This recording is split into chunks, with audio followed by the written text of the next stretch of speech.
The title of this note is Continuity, and the essential question or the outcome is that you'll be able to find when a function is discontinuous. So a function f is considered continuous at a point c if the following criteria are met. So the first criterion is that f of c must exist. The second criteria is that the limit as you approach c must also exist. Let's say c, f of x in there.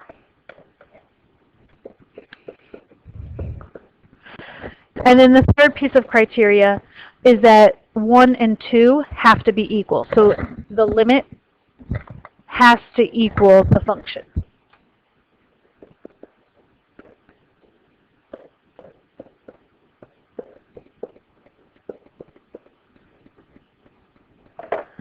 So those are your three criteria. So what I'm going to show you on the next page are some examples of when these criteria fail. When the criteria fail, we say that the function is discontinuous, and there are four main types of discontinuity. The first is called removable discontinuity. We've been calling it a hole. So sometimes you have a hole in your graph. Okay, it might look like that. And here's an example where the first piece of criteria fails. If this is on a graph, the input is c, and the output is f of c. And you can see here that f of c does not exist. So the first criteria fails. Even though the second one is met, I can see that the limit here, as I approach c, does exist. It's whatever that value right there is. It's clearly approaching some value. So the limit exists, but the function does not. Now sometimes when you have a hole, it might be filled in above or below the graph. So in this case, f of c does exist. So does the limit. However, there's still a hole there. So the function is still discontinuous. And that's why we have that third piece of criteria. In this example, you can see that f of c is some value up there, and here's the limit, and those two values aren't the same. So here's an example of the third criteria failing, where f of c does not equal the limit. Another type of discontinuity is jump discontinuity. Jump discontinuity is when you have a piecewise function, and there's a big break between your two pieces. So that's an example of jump discontinuity. Infinite discontinuity is when you have a vertical asymptote.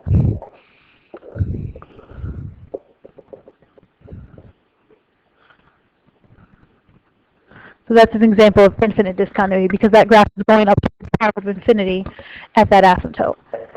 The last type of discontinuity is called oscillation. So this would happen, oscillation means like going back and forth. So you're going to see some graphs occasionally where they go up, down, up, and they might get really crazy right there. And right here, because it's bouncing back so quickly, we're going to say that that is discontinuity. As we zoomed in, if we were to zoom in more and more on this graph, it would just oscillate even more and more and more, and it's jumping between 2 points. So it really doesn't have a limit because it's either jumping to this high point or jumping to this low point. So the limit does not exist. That's why that's considered discontinuous. Okay, so we're going to focus on piecewise functions. You might remember this problem. I hope you remember this problem because you saw this problem last year in pre-calculus, this exact same problem.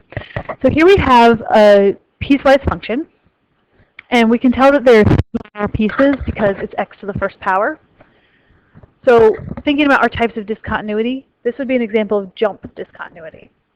So there's potentially some discontinuity at -2 and at +2. That's where the two places in the domain where the jump could happen. We do not like discontinuous functions in calculus. We love our functions to be continuous. So one of the things that you're going to have to do is take a function that is discontinuous and make it continuous. So if I want this function to be continuous at -2, think about the criteria. F of -2 has to exist.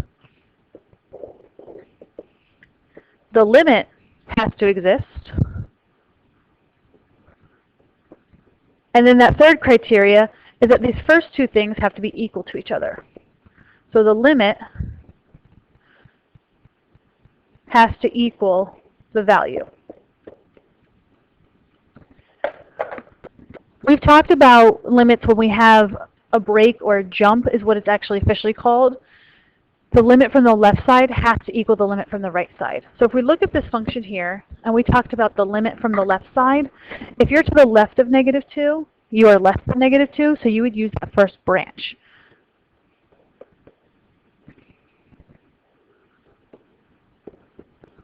And we see, oh, this should say plus 10. So I have -6 plus 10, which is 4.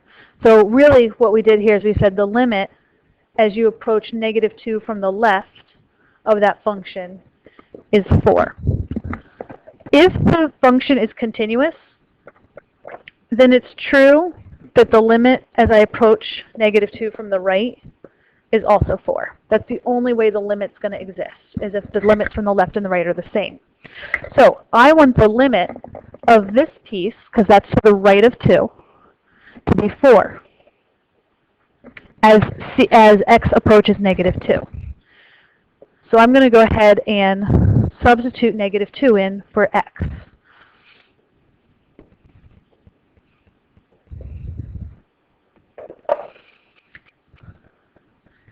So I have that 4 equals -2 times c plus d. I have two variables to solve for, so I'm just going to hang on to that equation for a moment. Now I'm going to look at the other jump, which is when x is 2, there's a jump between the second and the third branch. So I'm going to do a similar analysis. I'm going to move all this over now, and I'll come back to it. All right, so now I'm going to look when x is 2. The limit as x approaches 2 from the right, let me put that sign there,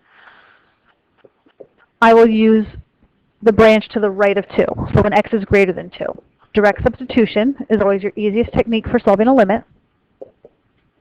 So the limit is 2. Therefore, I need the limit from the left to also be 2.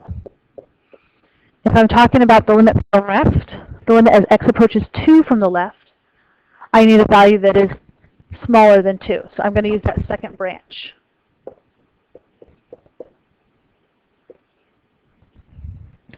So I need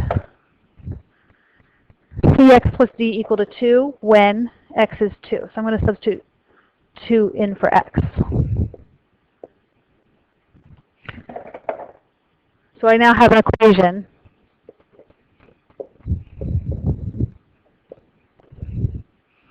2c plus d equals 2. I also have this equation here. So what I can do now is I can solve. Trying to put this right there. I can solve this system of equations. I'm going to add those two equations together because when I add positive 2c and negative 2c, they'll cancel out. That cancels out. D plus d is 2d. So d equals 3, and then I can substitute that into one of these equations. So 2 equals 2c plus 3 means that c equals -1/2. So here's an example of forcing piecewise functions to be continuous, something that you're going to have to do. Now, the criteria I gave you for continuity at a point, we want to talk about the entire function being continuous. So we say that a function is considered to be a continuous function if it's continuous everywhere on its domain. So an example to think about is the function f of x equals 1 over x. The graph of this function looks like this. It has a horizontal asymptote at x equals 0 and a vertical asymptote at, horizontal at y equals 0 and vertical at x equals 0. So there's asymptotes. There's the vertical at 0. There's the horizontal at 0. So at first glance you might say, hey, that graph is not continuous because it has infinite discontinuity.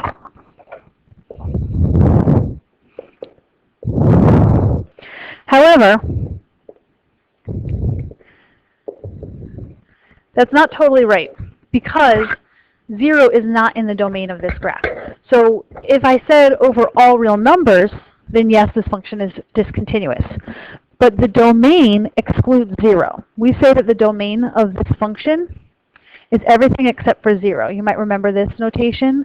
It's from negative infinity to 0, and then we're going to skip over 0, and then we're going to go from 0 to positive infinity. That is the domain of this function.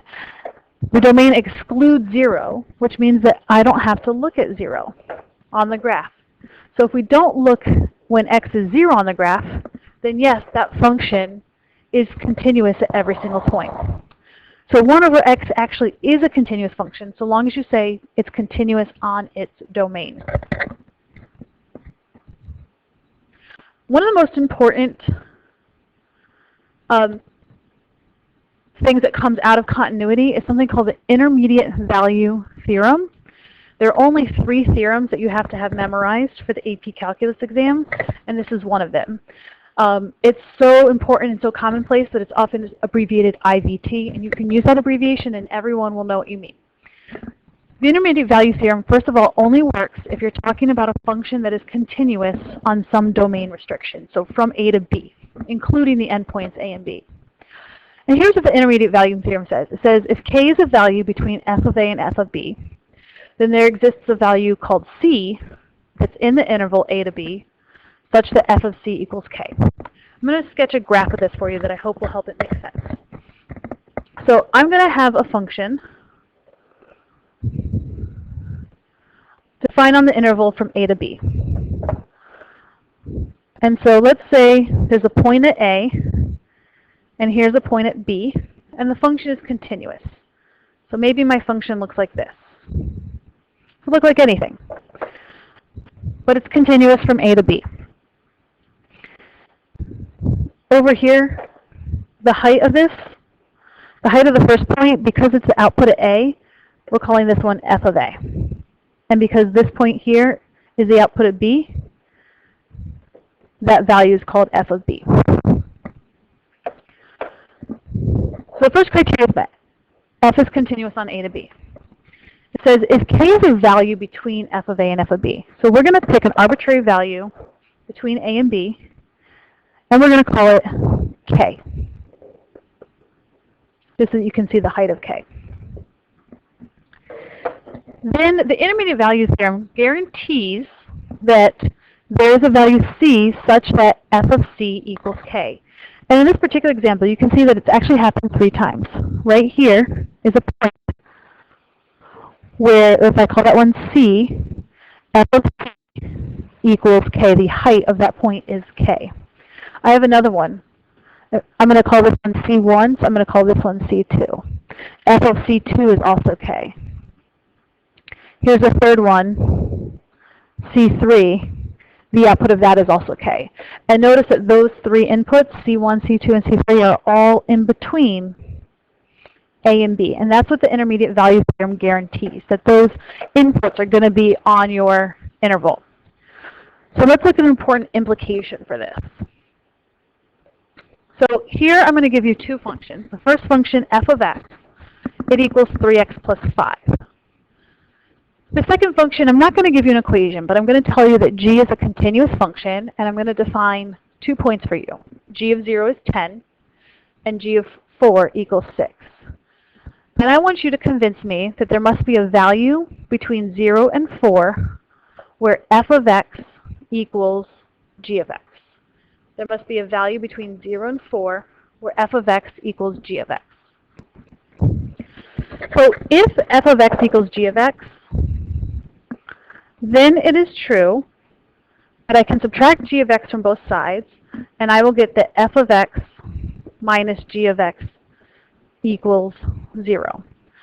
So another way of saying this is that I want you to show me a value where f of x minus g of x equals 0, because if these 2 numbers are the same, you subtract 2 numbers that are the same, you're going to get 0. So we want to look at our endpoints. We want to find f of a and f of b. So first we're going to look at 0. F of 0 minus g of 0. So to get f of 0, I'm going to substitute 0 into the f function, and we would get 5. And g of 0 is given to us, it's 10.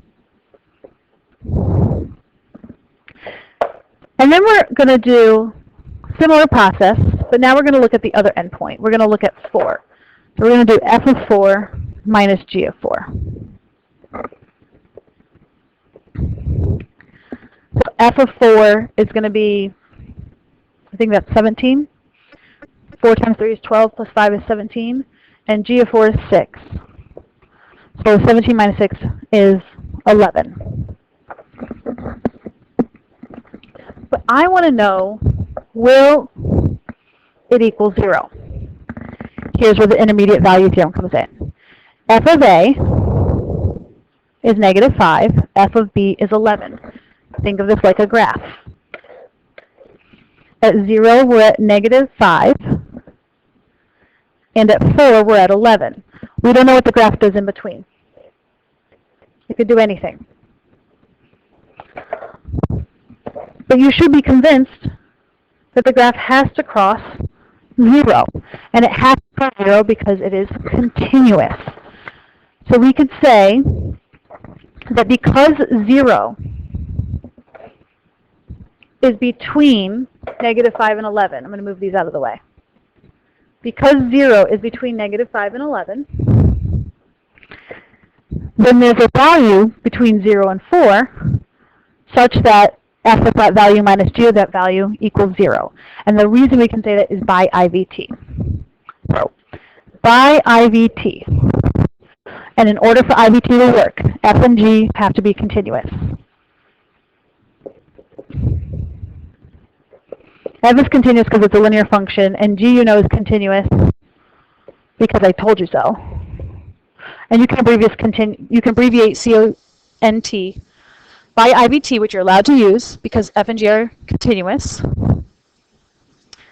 Since f of 0 minus g of 0 is negative 5, and f of 4 minus g of 4 is 11. These are all facts. Since 0 is between f of b, since 0 is between the two endpoints, then there exists at least one. There could be multiple, but IVT guarantees at least one. There must be at least one value between 0 and 4. We call it C. You can use any letter there. Such that f of C equals 0, because 0 is between negative 5 and 11. This is guaranteed by IVT. So that's an example of how you're going to use IVT. This is where the notes are going to stop, and we're going to come and look at these in class tomorrow.